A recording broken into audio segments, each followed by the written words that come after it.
물론 여긴 국민 라디오.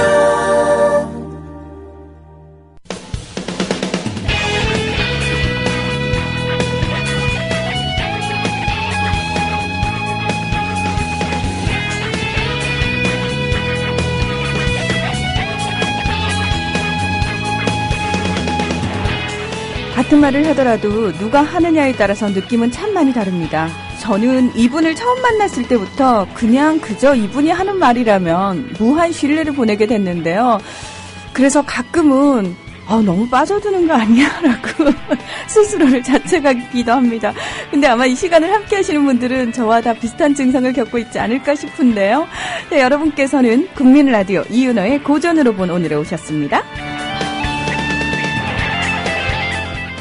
안녕하세요, 이윤호 선생님. 예, 안녕하세요. 그런 말씀 진짜 많이 들으셨을 것 같아요. 아니요, 처음 듣습니다. 아이, 왜 그러세요? 주변에서 이윤호 선생님이 말씀하시면 친구분들도 그냥 꺽뻑 넘어가시잖아요. 좋게 평가하시는 걸로 알고 넙죽 받겠습니다. 네, 오늘은 어떤 얘기 해주실 거예요? 개인의 탄생이라고 할까요? 그러니까 근대가 출발하면서 과거와 다르게 이제 개인이라고 하는 존재들이 생겼는데 그것이 오늘날 어떤 의미를 갖는지 한번 이야기해보고 싶어서 개인의 탄생이라는 주제를 가지고 얘기해볼까 합니다. 개인의 탄생이라는 그 짧은 구절 속에요. 있는 단어들이 뭐 그렇게 특별할 단어는 아니에요, 솔직히. 네. 근데 희한하죠. 그 특별할 것 없는 단어들을 모아서 선생님이 얘기를 시작하시면 굉장히 특별한 얘기가 되더라고요. 알겠습니다. 저희 그러면 광고 듣고 와서 본격적으로 이야기 시작해 볼게요. 정부에선 빚내서 집 사라는데 사야 할지 말아야 할지 모르겠어요. 사회생활 하려면 경제 지식이 필수인데 어디서 마땅히 배울 데도 없고. 뉴스를 봐도 뭔 소리인지 한 개도 모르겠고 누가 좀 속 시원히 알려줬으면 좋겠습니다. 아직도 신문이나 주간지를 통해 정보를 얻으시나요? 이제 보다 정확하고 심도 있는 실시간 현실 경제 정보를 받아보실 수 있습니다. 대한민국 대표 민간 싱크탱크 김광수 경제연구소. 김광수 경제연구소의 경제시평으로 현실을 꿰뚫어 보십시오. 가입 문의는 031-908-0172. 검색창에 김광수 경제연구소를 검색하세요. 기업 회원들을 위한 경제 보고서도 있습니다. 국민 라디오 지지하는 4가지 방법 아시나요? 다운로드하기, 별점 주기, 댓글 달기, 구독하기. 국민 라디오를 보다 많은 이들에게 전할 수 있는 가장 손쉬운 방법. 다운로드하기, 별점 주기, 댓글 달기, 구독하기. 잊지 마세요. 다운로드하기, 별점 주기, 댓글 달기, 구독하기. 네, 여러분께서는 국민 라디오 이윤호의 고전으로 본 오늘과 함께하고 계십니다. 요즘도 선생님 계속 그 광장에 나가시나요? 아니요, 최근에 좀 못 나갔습니다. 다른 일이 있어서 주말마다 지방 갈 일이 좀 생겼습니다. 그래서 네. 못 갔고요. 이제 나가야죠. 더운데 조심하시고요. 자, 오늘 개인의 탄생. 예, 이런 문제. 그러니까 근대를 언제부터 근대라고 했을까? 또 근대에 무엇이 변화했을까? 이런 문제를 가지고 이야기를 해볼까 합니다. 이러자면 우리가 근대의 역사적 사건으로 이야기하는 게 이제 유럽은 프랑스 혁명을 이야기하고 우리는 이제 갑오 개혁을 얘기하잖아요.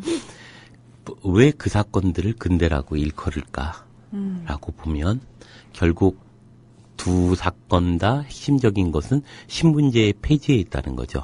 즉 자유롭고 독립적인 개인이 등장하는 것이 근대의 핵심적인 의미는 아닐까. 근데 도대체 개인이 등장한다는 사실이 뭐가 그렇게 중요했을까 하는 문제입니다. 그 전에는 개인이 없었을까. 그래 보면은 그 전에는 굳이 따져보면 개인이라기보다는 개체가 있었다고 봐야죠. 한 부분이 있었던 거죠. 그러니까 개인과 개체 느낌이 확 달라져요. 신분제 사회에 자기의 의지와 무관하게 집단의 필요에 의해서 도구적으로 사용되는 개체가 있었던 것이고, 예를 들면 중세사회든 그 이전에 원시사회든 간에 이 개체들이 이제 개인이라고 하는 어떤 독립되고 주체적으로 세상을 바라보는 어떤 존재가 등장할 때 우리는 그것을 근대라고 일컫게 됩니다.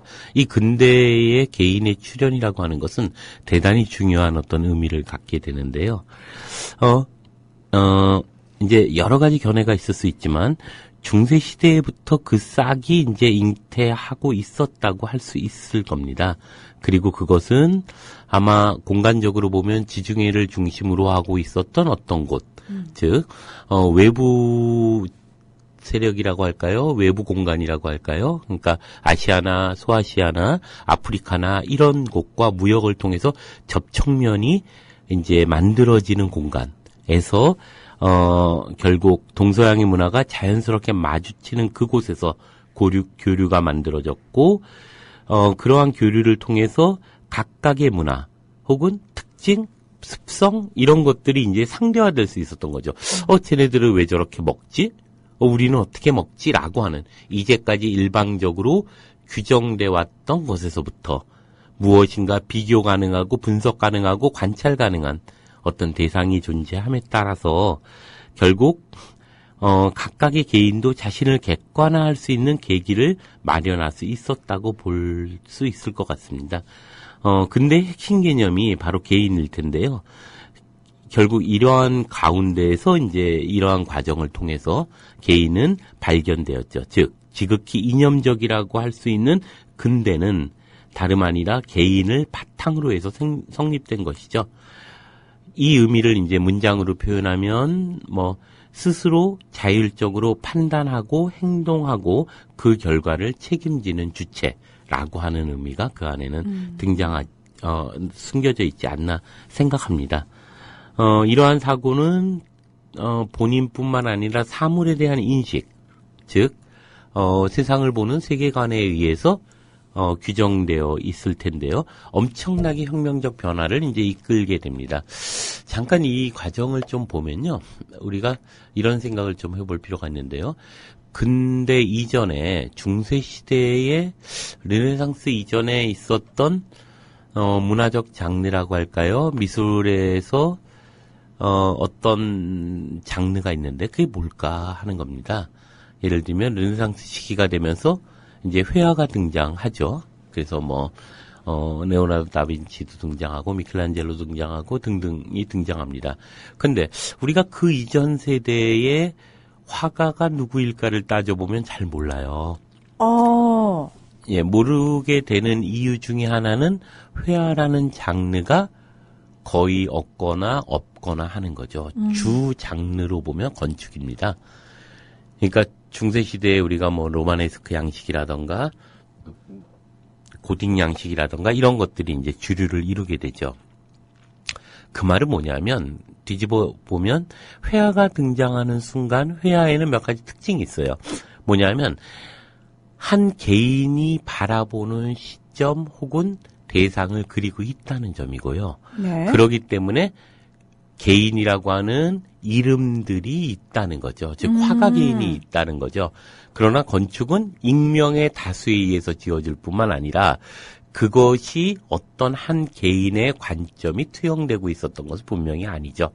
물론 후기 건축물에 보면 어쨌거나 무엇인가 한 개인들이 자신의 욕망을 슬며시 이제 그려넣기도 하고 건축물에다 조각을 새기기도 하고 그랬지만 기본적으로는 건축이라고 하는 건 거대한 힘이 개인적인 한 왜소한 인간 개개인을 내려다보거나 군림하거나 통제하는 것을 상징화하고 있다고 볼 수 있을 거라고 생각합니다.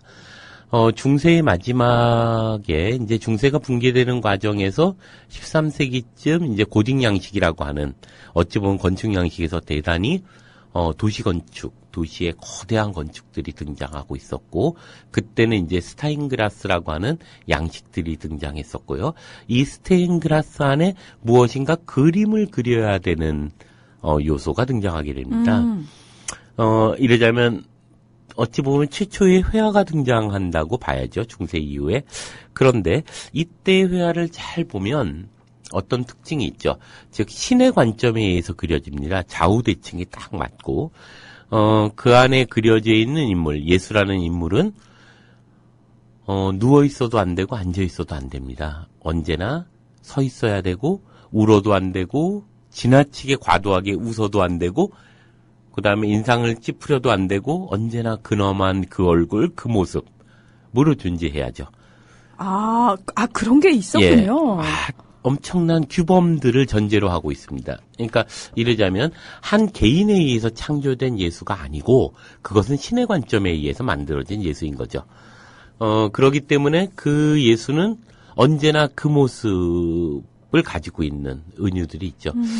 그 초기에 이제 서부 영화가 자본주의적 은유를 띠고 있다 그래요. 그래서 서부 영화는 자본주의가 얼마나 금욕적이고 그 다음에 얼마나 청빈한가를 드러내기 위한 하나의 은유를 품고 있는데 거기에 몇 개의 원칙이 있다 그러죠. 한 번에 한 발만 쏜다. 네. 되돌아서 있는 사람은 쏘지 않는다. 약속하고 쏜다. 어린아이와 여자를 쏘지 않는다. 뭐 이런 원칙들을 가지고 있죠. 그러면서 이제 얼마나 자본주의는 원칙적인가를 드러내고 있는 그런 의미로서 이제 서부 영화가 만들어졌는데 말 그대로 정정당당하다. 예. 그런 것들을 보여주기 위해서 이제 서부 영화가 자본주의의 위대함 뭐 이런 것들을 보여줍니다. 이런 것처럼 어쨌거나 교회 안에서 존재했던 어떤 그 회화를 통해서 예수의 스텐그라스 그림들을 통해서 당시에 이제 신의 그림이라고 하는 하나님의 어떤 시선에 의해서 그림은 그려졌고 그것은 한 개인의 그림이 아니었던 거죠. 그러던 것이 이제 르네상스가 되면서 이제 붕괴되기 시작합니다. 최초의 그림이라고 얘기하는 지오토라고 하는 작가가 있어요. 그 사람이 그렸던 그림 중에 이제 그리스도의 죽음을 애도함이라는 그림이 있어요. 그 그림에 보면 일단 예수는 왜 앉아도 안 되고 누워도 안 된다 그랬잖아요. 네. 언제나 그 표정, 그 모습으로 서 있어야 합니다. 양손을 쫙 펼치고. 그러던 예수가 이제는 죽어 있는 거죠. 그리고 언제나 예수는 인간보다 커야 됩니다. 그리고 인간을 받아주기 위해서 손이 커야 돼요. 그건 신의 관점인 거죠. 인간의 관점이 아니라 그러던 것이 이제 예수는 인간의 크기와 똑같은 예수로 죽어 있고, 국률이 여기는 인간이 예수를 불쌍히 여기고 있다는 거예요. 그 바라보는 시선이. 그리고 좌우대칭이 다 붕괴됩니다.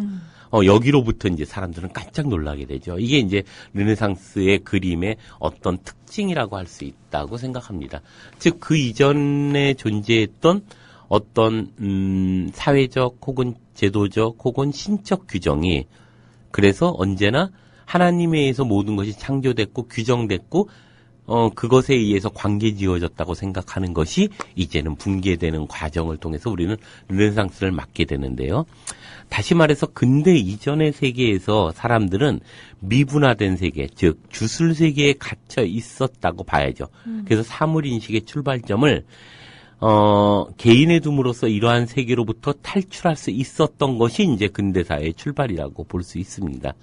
중세 이전의 사람들은 모든 사물에는 영혼이 깃들어 있다고 생각했죠. 그래서, 고대의 이제 그리스 철학의 여러 가지 형태를 낳게 되는데요.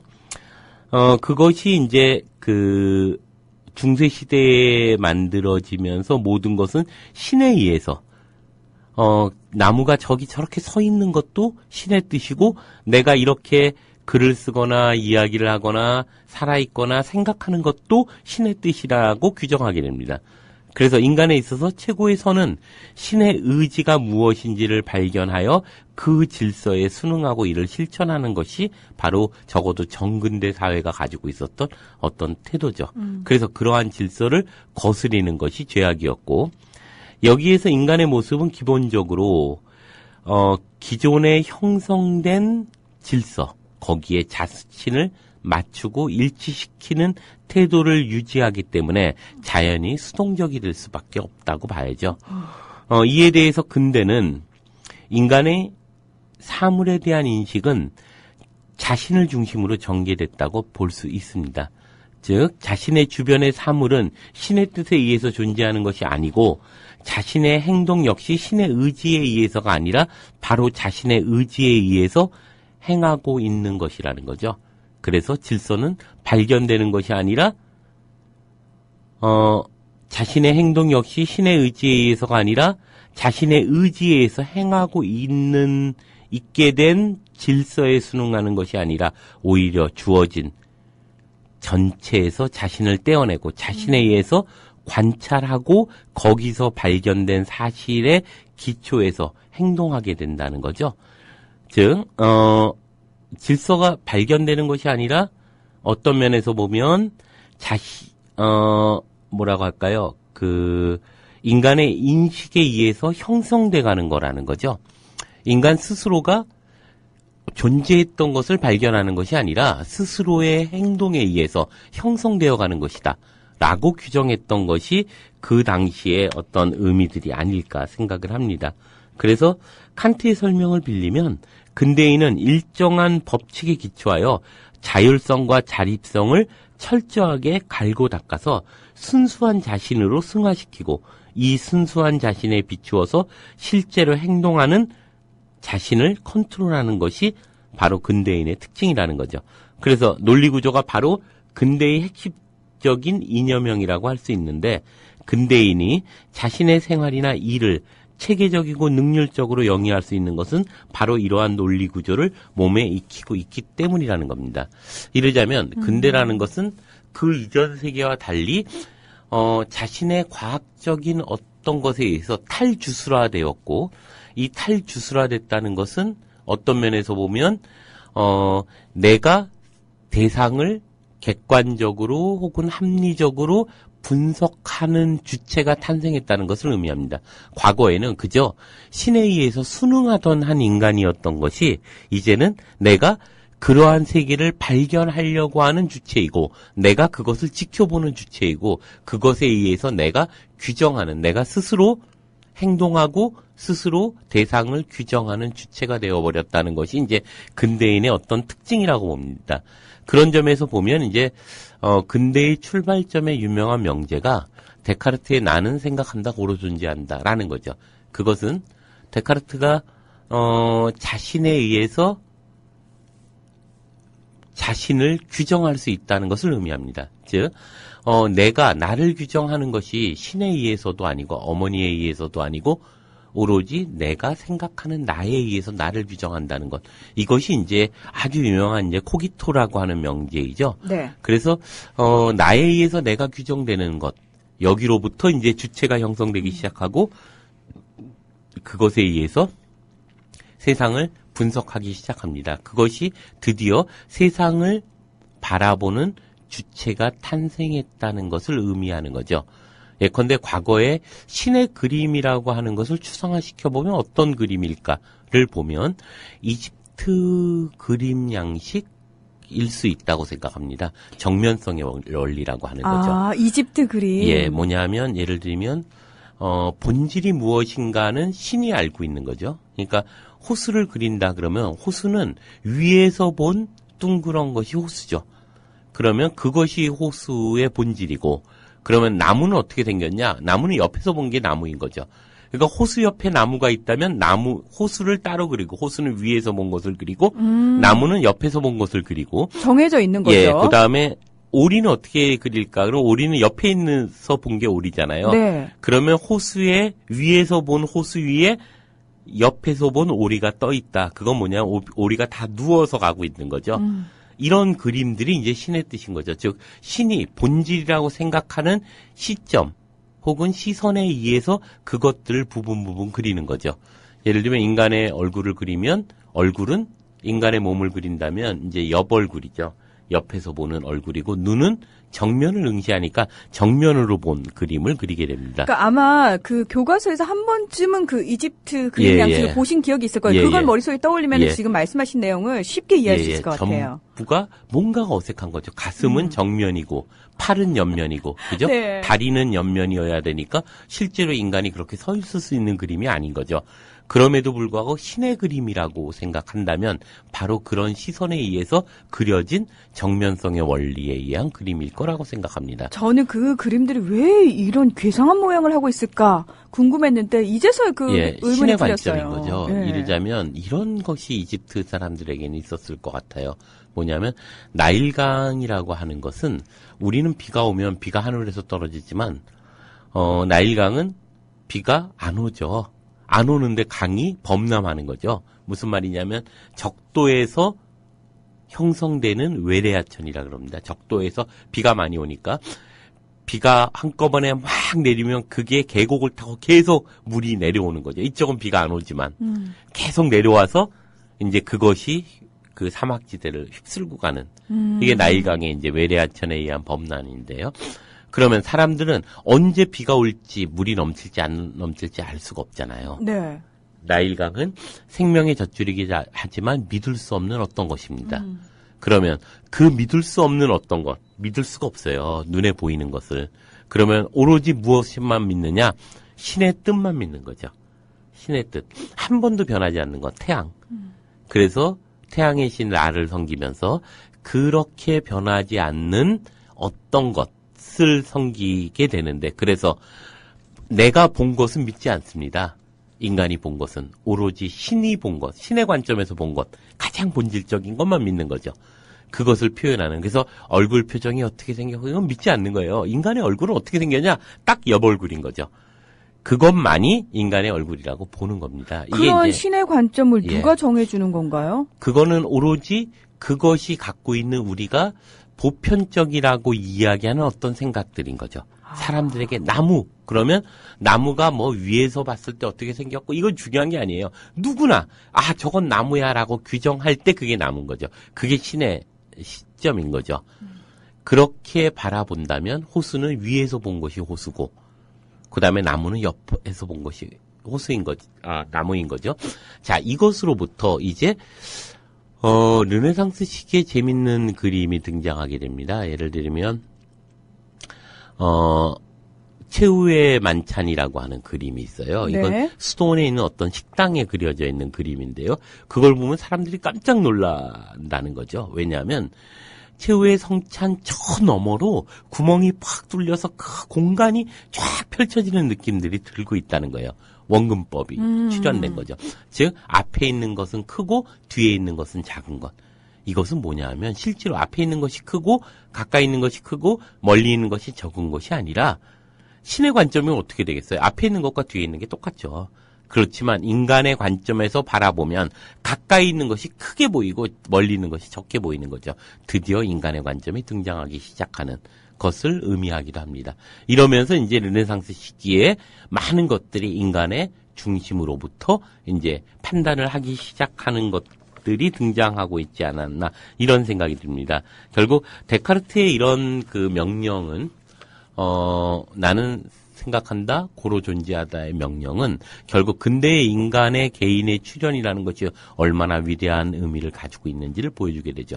그런데 이것이 그렇게 출현하게 되는 계기는 아까도 말씀드렸듯이 지중해 상에 있었던 어떤 국가들에 의해서 다양한 무역들을 통해서 상대적 문화를 인식할 때 비로소 내 시선에 의해서 무엇인가 대상을 바라보고 관찰하면서부터 출발하게 됩니다. 이것은 외부의 어떤 자극으로부터 출발하고 있다는 점이죠. 예를 들면 이제 17세기에 그랜드 투어라고 하는 대여행 기간이 있게 됩니다.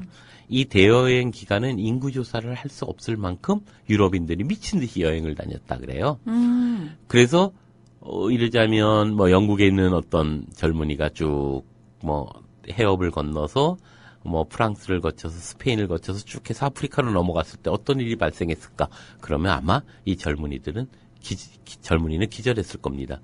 시커먼 인간들을 봤기 때문이에요. 전부 불에 탔다고 생각했을 것이고 거꾸로 아프리카에 있는 사람들은 이 영국 젊은이를 보면서 깜짝 놀랐겠죠. 이러자면 이러한 충돌들이 세상을 바라보는 어떤 자극들을 통해서 개인이 상대적으로 보게 했던 어떤 의미들을 가지고 있지 않았나 이런 생각을 하게 됩니다.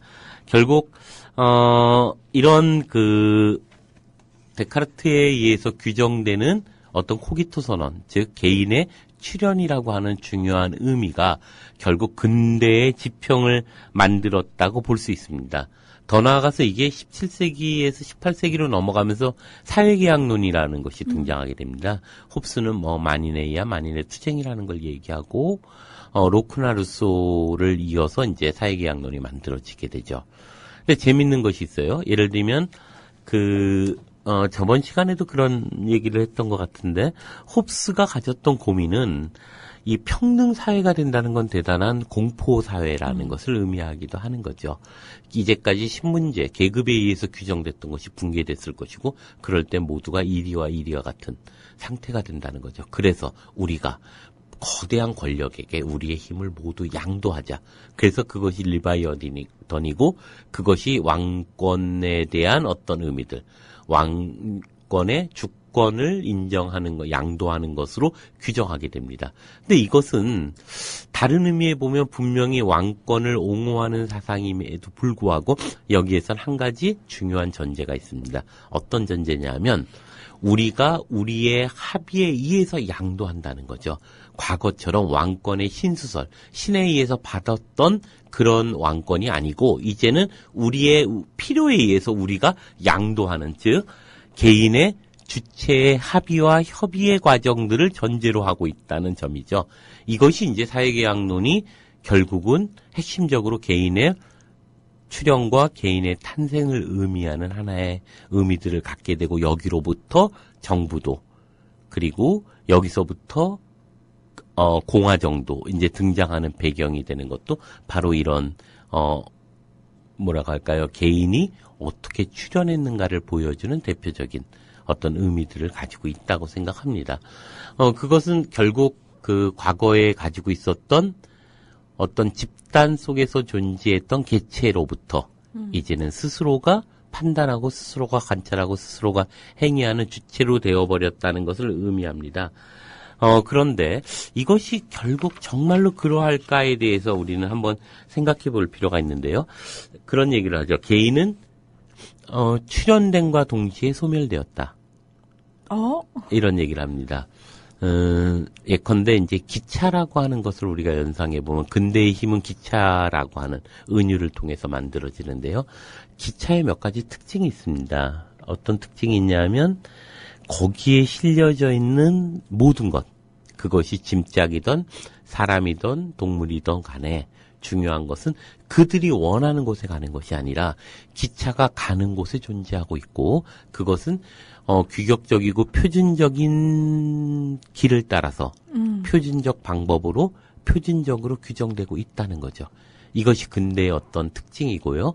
이것과 더불어서 이제 예를 들면 아까 제가 그 원근법 얘기를 하면서 말씀드렸던 개인의 탄생에서 중요한 의미가 나온 것 중에 하나가 해석학입니다. 즉, 이걸 조금 쉽게 얘기하면 이런 것들일 것 같은데요. 우리가 원이라고 하는 것은 분명히 형태가 있고 면적이 있음에도 불구하고 우리가 파악할 수 없어요. 어느 정도 크기인지. 그래서 파이라는 개념을 사용하는 거죠. 면적을 구할 때 파이알 제곱으로 얘기하는 게 원주율이라고 표현을 하죠. 끊임없이 그것은 무한소수로 되어 있기 때문에 면적을 파악할 수 없다는 거잖아요. 결국은 없다는 거죠. 네, 하지만 면적이 있잖아요. 네. 단지 우리가 인식할 수 없는 거죠. 그러면 그걸 인식하는 방법은 뭘까? 그건 신의 도형입니다. 그럴 때 가장 인간에 가까운 도형, 리미트 X가 인간적으로 존재하는 방식의 삼각형을 그리는 거죠. 가장 작은 삼각형. 그 삼각형을 그려서 그것의 면적을 구한 다음에 전부 합치는 거죠. 네. 그러면 우리가 작은 조각으로 쪼개는 것을 우리가 미분이라고 얘기를 하고 그걸 다 합치는 걸 적분이라고 얘기하는 거죠. 네. 결국 미적분이라고 하는 것이 해석하시고 이것은 뭐냐면 신의 뜻, 신의 세계를 인간의 세계에 의해서 해석하는 것을 의미합니다. 아니 미적분 안에 그렇게 심오한 뜻이 원래 그 철학으로부터 출발하고 있는 거죠. 저희 그 중고등학교 때 고등학교 때 미적분 배울 때 그런 얘기 안 해주셨거든요. 예. 그래서 보면은 세상의 질서를 그건 신의 질서잖아요. 과거에는 그것을 인간의 관점에 의해서 해석하고자 할 때 그걸 우리가 해석학이라고 하죠. 굉장히 인간의 주체성이 어떤 의미에서는 예. 집약된 부분이라고 그렇죠, 할 수 그렇죠. 있겠네요. 그래서 도형의 원의 도형을 이제 와. 인간이 인식할 수 있는 도형으로 쪼갠 다음에 이걸 합치는 방법. 네. 이것을 사회적으로 규정할 때 등장하는 게 뭐냐면 신의 뜻에 의해서 세상은 만들어졌잖아요. 이것을 다 쪼개는 거죠. 다 쪼개요. 대분류, 중분류, 소분류로 탁 쪼갠 다음에 다 합쳐요. 그러면 인간이 이해 가능한 세상이 됩니다. 과거에는 이것은 죄악이었죠. 마녀들이 하는 짓이었어요. 하지만 이제는 인간의 인식에 의해서 그것을 알게끔 만드는 과정이 결국 미분과 적분이죠. 그리고 이렇게 미분과 적분에 의해서 만들어진 것을 우리네 최초의 무엇인가 있게 됩니다. 18세기에. 그게 뭘까요? 사실 우리가 지금도 보고 있어요. 브리테니커 백과사전입니다. 그게 세상에 하나님의 섭리잖아요. 그걸 대분류, 중분류, 소분류 또 그 안에 분류들을 계속해서 쪼갭니다. 미분합니다. 그것을 다시 다 합친 거죠. 그것이 적분하게 되는 거죠. 그래서 그걸 대사전이라고 하는 겁니다. 이것이 이제 18세기 계몽주의에 의해서 등장했었고 그것으로부터 우리는 인간의 개인의 탄생이라는 게 어떤 것인지 바로 보여주게 되는 거죠. 그래서 한 개인이 혹은 인간이 대상, 세계를 주체적으로 인식하고자 하는 과정에서 개인은 탄생됐고요. 그러나 이것이 어떤 면에서 보면 아까 말씀드렸던 기차의 은유처럼 동시에 통계학을 만들어내게 됩니다. 와. 통계학을 보면 그렇죠. 한 개인은 존재하지 않는 거죠. 모두가 집단의 하나의 개체로서 존재하는 그렇죠. 의미를 띠게 됩니다. 네. 그러면서 기차 안에 있는 규격적인 하나의 대상처럼 존재하는 것들을 보게 됩니다. 그래서 그런 점에서 보면 궁극적으로 인간이란 사실 어떤 면에서 보면 정치적 존재이고 사회적 동물일 뿐만 아니라 오직 사회 안에서만 개인으로 발전될 수 있는 존재이기도 합니다. 이는 동일한 유전자를 가졌음에도 불구하고 밀림에서 성장한 사람과 도시에서 성장한 사람이 전혀 다른 삶의 태도를 보여준다는 점에서 쉽게 이해할 수 있을 거라고 생각합니다. 따라서 과도한 개인성의 확대는 자칫 사회화의 역할과 기능까지 가려서 제대로 된 인간간 형성을 가로막을 수 있습니다. 그리고 이러한 위험성은 뒤집어서 과도한 사회성의 확대의 경우에도 마찬가지로 적용될 수 있습니다. 오늘날 개인은 정치적으로 참정권을 가진 유권자이거나 각종 선거에서 후보자로 출마할 수 있는 정치적 주체이고 경제적으로는 시장에서의 소비자인 동시에 생산 과정에서 경영자나 노동자로서 생산과 소비 모두에서 주인공인 경제적 주체이기도 합니다. 동시에 법적으로 의무와 권리의 주체이기도 하고 그리고 문화적으로나 이념적으로나 현대사회에는 획일화된 전체주의보다는 다원성과 다양성이 보장되는 차이의 존중, 관용의 시대이기도 하므로 개인의 개별성은 때로 찬미되거나 적어도 용인되고 존중받는 현대의 미덕이기도 하죠. 이러한 현대에서 무엇보다 널리 인정되고 때로 고무받는 것은 개개인의 욕망과 욕망의 자연스러움입니다. 이는 각종 광고와 기업의 판촉 전략에 가장 분명하게 드러나죠. 전 시대까지 일련의 금욕주의적 교훈과 관념이 횡행했던 것에 비하면 이러한 현대의 쾌락주의는 다소 당황스럽고 혼란스기까지 하지만 그러나 다르게 보면 변화된 사회의 변화된 지배 방식으로 읽힐 수 있습니다.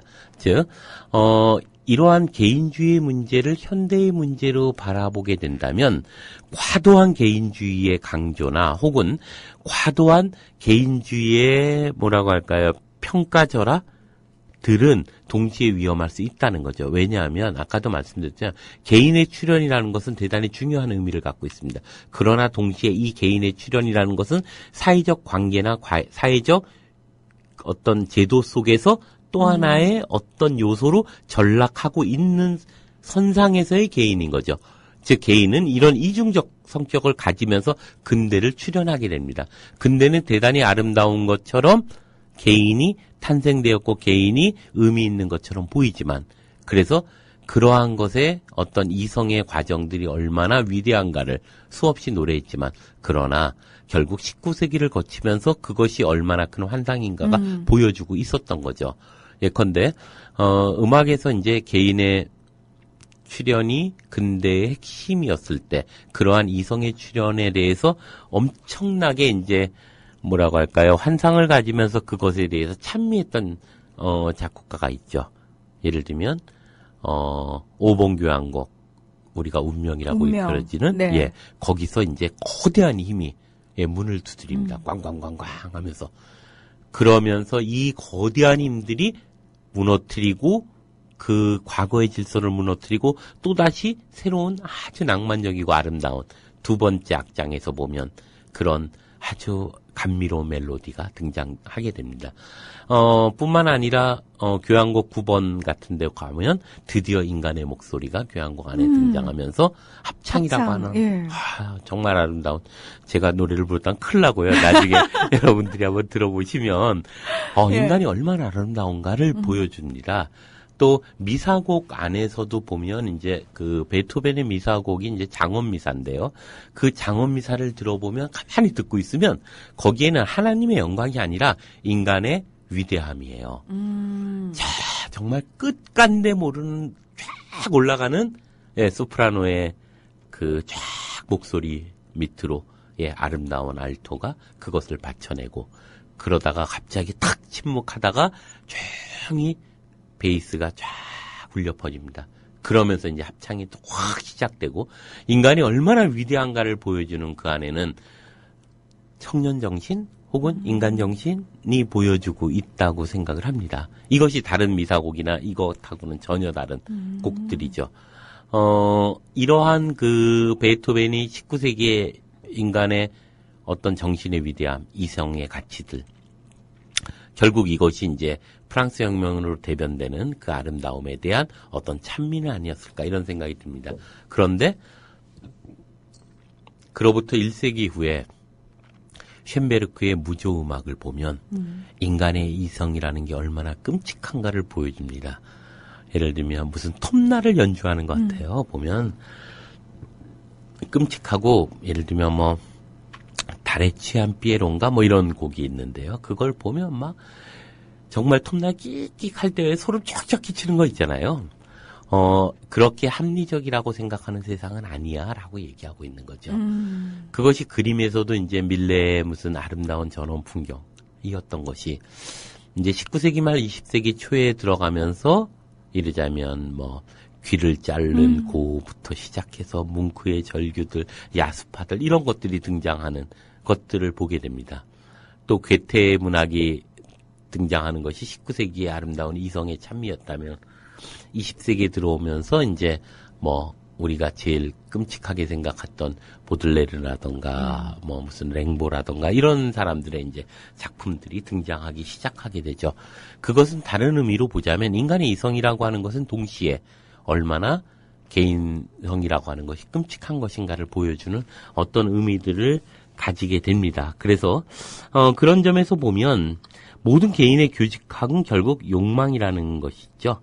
신문제도가 붕괴되고 더 이상 신문적 장벽이 사회를 관리하며 지배 도구의 기능을 할 수 없게 되자 근대 사회에는 새로운 통치와 지배의 방법이 고안되고 등장하게 되죠. 이것이 현대의 대표적인 학자들에 의해서 규명되고 연구된 주제들인 것은 한편으로 너무나도 자연스럽게 됩니다. 따라서 마냥 근대를 축복받는 시대이자 낙원으로만 찬양하는 것에서 한 걸음 더 나가서 근대적 개인들을 근대적 방식으로 훈육하고 포섭하는 메커니즘이 무엇인가를 분석하고 폭로하는 것은 근대 체제를 비판할 때 핵심적인 문제가 됩니다. 말로는 개인을 칭송하고 우대하는 듯 하지만 사실은 근대의 거대한 시스템 속에서 개인은 한낱 부속품으로 전락하고 휘둘리게 되는 것이죠.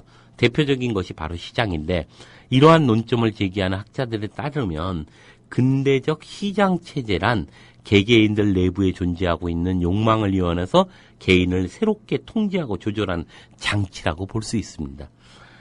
게다가 개인 개념이란 환상과 허위식일 수 있다는 점을 고민해보는 일도 매우 중요한 주제라고 생각합니다.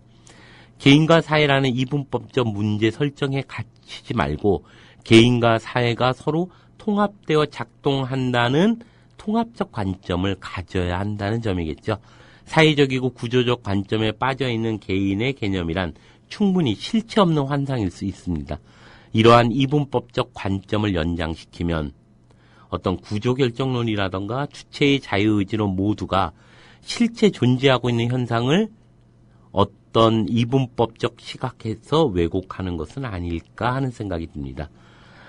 보다 중요한 것은 주체의 문제를 단순히 독립적인 판단자라는 다소 공상적인 설정으로 인식하기보다는 모든 인간이 살아가게 된 구조의 문제와 연결하여 고민하는 것이고, 동시에 구조를 개선하는 문제는 어떠한 주체를 어떻게 생산할 것인가 하는 문제로 확장해 고민하는 것이 필요하다는 생각도 하게 됩니다. 결국 그런 어떤 통합적인 사회화 개인 혹은 제도화 개인이라고 하는 것을 통합적으로 서로 바라볼 때 그것이 보다 합리적이고 보다 실천적인 어떤 관점들이 나오지 않는가 생각합니다. 결국 다시 말해서 경제적이고 정치적인 조건이 결여된 개인 개념은 그것 자체가 이미 환상성을 내포하고 있습니다. 무엇보다 인간을 역사적 산물로가 아니라 자연적 산물로 파악하려는 개인주의 담론은 환상에 불과하기 때문입니다. 어떠한 개인도 그 개인이 처해 있는 사회적 환경으로부터 자유로울 수 없죠. 우선 일하지 않을 수 없는 처지 또는 특정 성별이나 인종이기 때문에 받게 되는 차별이나 자신의 소속 공동체의 상황 때문에 피할 수 없이 겪어야 하는 문제 등을 고려하지 않고 오직 자유로운 개인만을 찬미하는 일은 그저 망상과 자기 기만에 불과할 것이기 때문이라는 거죠. 반면 이를 뒤집어 생각해 본다면 빈부격차와 성차별, 인종차별, 소속 공동체의 문제 등을 해결하기 위해 노력하는 모든 삶은 바로 진정한 개인으로 바로 서기 위한 노력일 수도 있습니다. 이런 의미에서 개인주의자는 이제 더 이상 비난받아야 될 문제는 아니라고 생각합니다. 결국 개인주의의 출현이라고 하는 문제는 대단히 중요한 의미를 가지고 있습니다. 그러나 동시에 그 개인주의의 출현이라고 하는 것을 단순히 사회와 동떨어져 있는 개인이라고 하는 환상을 부추기는 것은 어떤 다른 의도가 그 안에는 끼어있기 때문입니다. 결국 개인의 출현은 동시에 새로운 사회의 구성원으로서의 개인을 의미하는 것이고, 그 개인과 사회의 어떤 통합적인 이해를 통해서 보다 실천적인 의미를 우리는 인지해야 된다고 생각합니다. 이러자면 세월호에서 죽어간 그 어린 학생들은 한 개인입니다. 그러나 동시에 그것은 사회 속에서 존재하는 한 개인들인 거죠. 그러기에 과거처럼 그냥 집단의 개체로서가 아니라 한 개인으로서 죽어가는 그것의 가치에 대해서 우리는 과거와 다르게 그것의 의미들을 파악해야 됩니다. 즉 누구 말대로 기껏 300명 죽었는데 뭘 그래 난리냐, 300여 명 죽은 거 가지고 라고 얘기하는 것이 아니라 이 300여 명 속에서는 그 하나하나가 모두 거대한 역사를 통과해온 개인들이라는 거죠. 그렇기 때문에 그들의 죽음이라고 하는 것은 중요하게는 적어도 우리가 존중받아야 될 하나의 어떤 천부인권적 권리를 갖고 있는 주체들이라고 하는 것들이 그 안에 내포되어 있을 것이고, 그것은 동시에 사회적 관계 속에서 규정되어 있는 개인이라는 것을 인정해야 한다는 생각이 듭니다. 즉 개인의 죽음은 동시에 사회적 변화를 추동해야 되고 사회적 변화를 만들어낼 수 있는 개인들인 것이고, 그것을 통해서 우리는 무엇이 우리를 변화시켜야 할 것인가를 고민해야 되는 문제들이 그 앞에 놓여 있는 것은 아닌가 생각을 하게 됩니다. 결국 저는 이런 생각을 하게 되는데요. 그 데카르트로부터 시작되고 있는 어떤 개인주의의 문제, 개인의 어떤 출현의 가치들이 지금 왜 우리가 집단 혹은 제도 속에서 한 개인의 희생이나 한 개인의 어떤 문제를 바라볼 때 그것이 얼마나 중요한 역사적 과정을 겪고 왔는지, 수많은 정말 피를 흘리면서 찾아낸 개인이라는 것을 우리가 이해해야 합니다.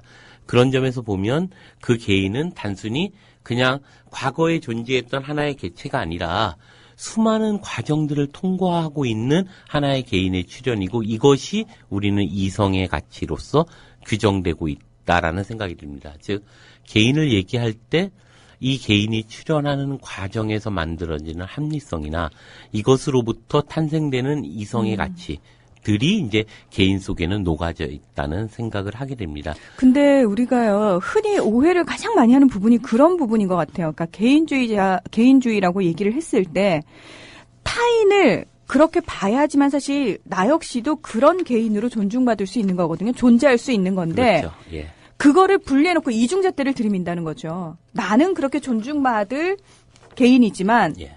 누군가는 에게는 그 똑같은 존중받을 개인이라는 잣대를 들이대지 않는 게 만연해 있고 그게 마치 개인주의인 것처럼. 예. 예. 그러니까 이기주의랑 혼동시키고 있는 거죠. 그렇죠. 그러니까 뭐라고 할까 우리가 넌 너무 개인주의적이야라고 할 때 그것은 이기주의적인 어떤 요소로 규정되고 있지만 사실은 개인주의라고 하는 건 대단히 중요한 역사적 산물이라는 생각을 하게 되는데요. 우리 역사에서 이 개인주의의 문제가 아주 적나라하게 드러난 사람이 허균이라는 사람이죠. 허균. 예. 허균은 그 문학사에서 뚜렷한 흔적을 남긴 대작가이기도 하고 성리학이라는 당대의 지배 질서 혹은 지배 이데올로기에 얽매이길 거부한 지식인이기도 합니다. 그래서 그런 신분이나 사상이나 이러한 억압으로부터 자유로운 세상을 꿈꼈던 개혁 사상가이기도 했고 그 꿈을 이루기 위해서 정변을 꾀하다 실패한 혁명가이기도 했습니다. 허균이 살았던 시대가 선조, 광해군 이 시대죠. 예. 그래서 이렇듯 허균이라는 인물을 보는 사람에 따라 관점에 따라서 방점이 달라지는 다채로운 삶을 살아간 사람이 바로 허균이죠. 그래서 어떤 면에서 보면 너무나 빨리 태어난 그래서 비극의 주인공이 될 수밖에 없었던 근대인이라는 거죠. 즉 개인의 자기 질서들을 찾아간 사람이었다는 거죠. 이것이 이제 허균에 대한 핵심은 아닐까. 그래서 어떤 면에서 보면 이런 거죠. 권위로부터 해방된 개인의 확립이 이제 근대의 철학이라고 본다면 그래서 어떤 거대한 힘에 의해서 지배되는 어떤 제도적 질서가 존재하는 것을 전근대적 형태라고 본다면 허균이야말로 중요한 어떤 의미를 가지고 있죠. 허균이 시대는 16세기에서 17세기 성리학의 전성기였습니다. 그래서 뭐라고 할까요? 어떤 면에서 보면 그 성리학의 시대이고 그 허균을 중심으로 해서 이제 실학의 시대를 겪게 되는데요. 성리학의 시대에 이르러 유교는 불교 세력을 물리치고 국교적 지위를 확립하게 되죠. 그래서 국가 통치와의 관계뿐만 아니라 널리 사회 전반에 침투해서 민중의 일상생활을 규제하는 율례로서 보급되었고 성리학은 이제 이기론, 예론 따위의 지루한 논리 싸움을 벌이는 한편 통치 이데올로기로서의 절대적 권위를 구축하게 됩니다. 허균은 바로 이런 시기에서 살았고 이러한 성리학 시대에서 그 절정기에서 허균은 존재했습니다. 허균의 생각을 살펴보면 성리학이라는 정신의 감옥에서 끊임없이 탈주하려고 했습니다. 허균은 동시대인들에게 개돼지 같은 행동을 하는 천지간의 일대 괴물이라는 악평을 받게 되죠. 여색을 좋아하기도 하고 그래서 부모의 초상을 당해도 기성과 노란하고 이단을 좋아하여 참선을 하고 부처를 섬기기도 하고 이러한 허균에게 쏠린 비난은 결국 그의 생각과 행동이 유교 주류에서 비껴난 것이라는 것을 보여주고 있습니다. 성품이 올빼미처럼 경박하다는 인식 공격성 비방 역시 아웃사이더에 대한 어떤 인사이더의 몰매라고 볼 수 있죠. 성리학은 욕망을 물리치기 위한 수양을 최대의 과제로 삼게 됩니다. 그렇지만 허균은 자신의 욕망에 충실했죠. 그가 여색을 유난히 밝혔던 것이 사실이고 허균이 있는 곳에서는 늘 노래를 잘하고 글 잘하는 기생들이 붙어 다녔다고 봐야죠. 바랑둥이라는 말을 들어도 할 말이 없을 것일 텐데요. 허균은 홀어머니의 장례식을 치른 직후에 기생들과 함께 술잔치를 벌이는 파격을 서슴지 않게 됩니다. 성리학의 세계에서 도무지 용납될 수 없는 것이죠. 그는 자신에게 쏟아지는 비난에 남녀 사이의 정욕은 하늘이여 윤리와 분별은 성인의 가르침이다. 이런 얘기를 함으로써 나는 천에 따를지언정 성인을 따르지는 않겠다고 해서 그런 공자의 권위를 빈정대기도 합니다. 와. 그런 허균이 세상과 불화하지 않을 수 없었고 그의 벼슬살이는 6번의 파직과 3번의 유배에서 나타나듯이 파란이 연속됩니다. 또 삼척부사로 있을 때는 먹물옷을 입고 부처를 섬긴다는 제목으로 탄핵을 받기도 합니다. 그래서 그 벼슬에서 내쫓겼다는 소식을 듣고라는 시가 있는데요. 거기에 보면 이런 얘기가 있죠. 예절의 가르침이 어찌 자유를 얽매리어 뜨고 가라앉는 것은 다만 천성에만 맡기노라. 그대는 모름지기 그대의 법을 지키게 나는 나름대로 내 삶을 이루겠노라 라고 얘기합니다. 결국 세상의 속이나 어떤 그러한 기송의 권위 이런 거에 대항하는 어떤 홀로서기 선언 같은 것이 아니었을까 이런 생각을 합니다. 그래서 허균은 자신의 삶과 행동을 다스리는 법은 외부에 있는 것이 아니라 내부에 있다고 생각하고 그 법은 성인의 사상이 아니라 허균 자신의 천성이라고 생각하게 됩니다. 그래서 그 허균의 그 이야기 속에 이런 스승에게 보내는 편지를 보면 놀라운 이야기들이 나옵니다. 예를 들면 이런 게 있죠. 나의 시가 당시나 송시와 비슷해질까 두렵습니다. 나는 남들이 허균의 시라고 말하는 것을 듣고 싶습니다. 라고 얘기하는 그래서 그 글에 대해서 말한다라는 글에 보면 내가 바라는 건 답습하지 않고 일가를 이루는 것이다. 남의 집 아래에다 또 하나의 집을 지어서 본뜨고 훔쳐서 썼다는 꾸지람을 받을까 두렵다. 라고 쓰기도 합니다. 그런 점에서 보면 허균이야말로 또 하나의 뭐라고 할까요? 새로운 근대의 개인의 출현을 정말 온몸으로 부딪히면서 살았던 사람인 것은 분명합니다. 결국 허균은 시대와의 불화를 견뎌내기 위해 귀결의 뜻을 품기도 했고 시를 빌려서 울분을 품어내기도 하죠. 그러다가 마침내 권력의 의지를 다지고 정변을 꾀하게 됩니다.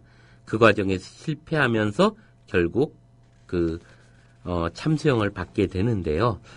어쩌면 그 자신의 사주를 풀어보니까 용띠 다음인 뱀띠 해에 태어났으니 용이 되지 못한 이무기라고 한 적이 있습니다. 이무기는 때를 기다리며 깊은 못 속에 몸을 숨겨야 하는 존재죠. 그런데 허균은 때를 만나지 못한 것을 알면서도 운명에 맞서려고 합니다.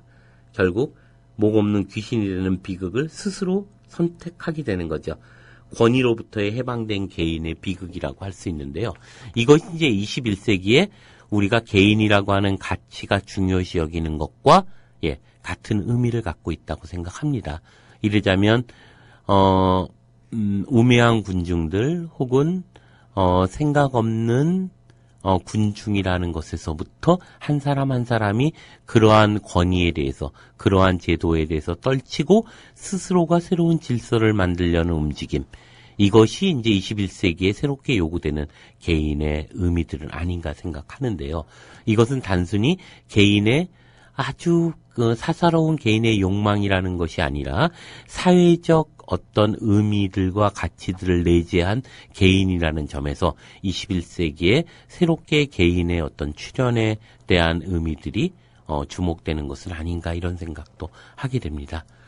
예, 허균이라는 인물이요. 400년이 너무 일찍 태어났다라는 생각도 들고요. 더불어서 사실 지금 필요로 하는 그 개인의 모습인데도 불구하고 저희들조차도 어떤 의미에서는 굉장히 사회 속에 매몰되어 살아가고 있을 뿐만 아니라 나 개인의 어떤 존재성과 그다음에 인식론이라는 측면에 있어서의 어떤 개인을 인식하는 측면에 있어서도 오히려 저희가 시대에 좀 많이 뒤떨어져 있구나. 그러면서 참 부끄러워지네요. 그렇죠.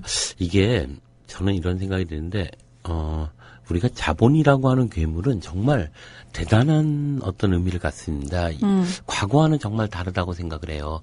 예를 들면 반말리나 존 바이즈, 밥 딜런 이런 저항 음악을 하나의 상품으로서 만들어내고 있는 거대한 자본주의 속에서 우리는 살고 있습니다. 그것은 우리가 어떤 면에서 보면 진보적이라고 일컬어지는 모든 것을 수용하고 소화시키고 있는 괴물일 수도 있습니다. 그것은 피카소의 진보성을 어느 순간 카페에 걸리는 어떤 액자 속에 집어넣고 디자인의 개념으로서 규정해버리는 괴물이죠.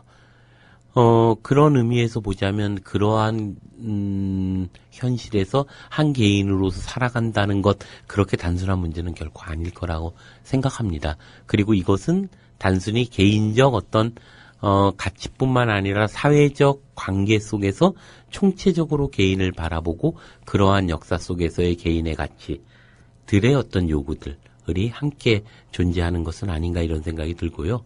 어떤 면에서 시대와의 불화가 허균에 있어서의 가장 중요한 의미였다고 한다면 지금의 시대와의 불화, 즉 자본으로부터의 자기 저항성을 어떻게 만들어낼 것인가, 또 국가 권력이나 정부의 어떤 부조리함, 비합리적, 비인간적 이러한 행태로부터 한 개인이 어떻게 이것과 맞설 것인가 하는 문제들이 지금 요구되고 있는 어떤 개인의 가치와 관계된 문제가 아닌가 이런 생각이 들게 됩니다. 네. 네, 이윤호 선생님 오늘도 저희에게 또 생각할 거리들을 많이 던져주셨어요. 오늘 고맙습니다. 예, 감사합니다.